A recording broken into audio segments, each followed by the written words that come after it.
নমস্কার বন্ধুরা, আমি তপতি বলছি। তপতির ঘরকন্যা ব্লগে আপনাদের স্বাগত জানাই। আজ আমি একটা চকলেট বিস্কুটের রেসিপি দেখাবো। প্রথমে 1.5 কাপ ময়দা,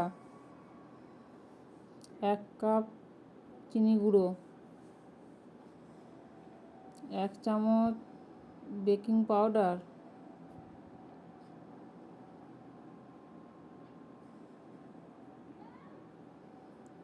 4 চামচের 1 চামচের 4 ভাগের 1 ভাগ বেকিং সোডা। এই সব কিছু একসঙ্গে চেলে নিতে হবে।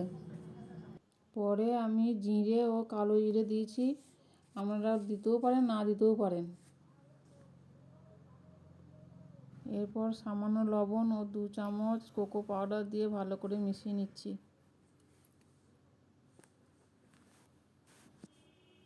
এরপর 2 কাপ তেল দিয়ে ভালো করে মেখে নিচ্ছি, দিয়ে একটা ডো তৈরি করে নিচ্ছি।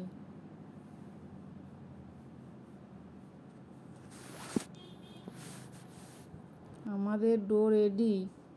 এবার সেই ডো থেকে ছোট ছোট লেচি করে বিস্কুটের আকারে গড়ে নিলাম। আমি চামচ দিয়ে হালকা একটা ডিজাইন করে দিলাম, আপনারা করতেও পারেন, না করতেও পারেন। এইভাবে সব বিস্কুট আমি তৈরি করে নিলাম। এরপর মাইক্রোওভেনে 30 মিনিট বেক করে নিচ্ছি।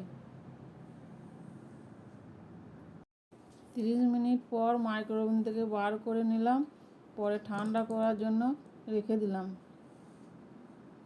দিয়ে টুথপিক দিয়ে চেক করে নিলাম। আমাদের বিস্কুট একদম রেডি। একটা ভেঙে দেখাচ্ছি, দেখুন কতটা খাস্তা হয়েছে। আপনারা বাড়িতে বানিয়ে দেখুন। আর যদি আমার ভিডিওটি ভালো লাগে তাহলে অবশ্যই লাইক, কমেন্ট, শেয়ার এবং সাবস্ক্রাইব করবেন। ধন্যবাদ সকলকে ভিডিওটি দেখার জন্য।